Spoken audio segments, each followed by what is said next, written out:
যে আমি এখন নিউট্রেলাটা বসিয়ে দেব। মশলাটা ফ্রাই করে নিয়েছি আর নিউট্রেলাটা একটুখানি বয়েল করে নিয়েছি। এই যে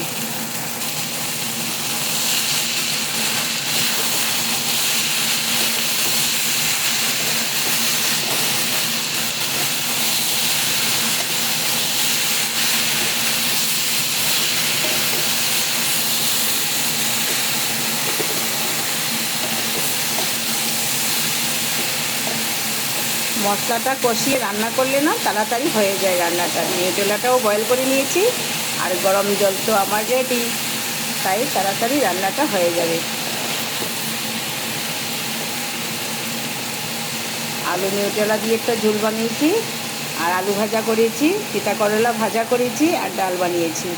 আজকে সব নিরামিষ আইটেম। ঠিক আছে বন্ধুরা, হতে থাক। এই যে আমার রান্না কমপ্লিট, একদম মাখা মাখা করে করেছি, খুব একটা দেয়নি।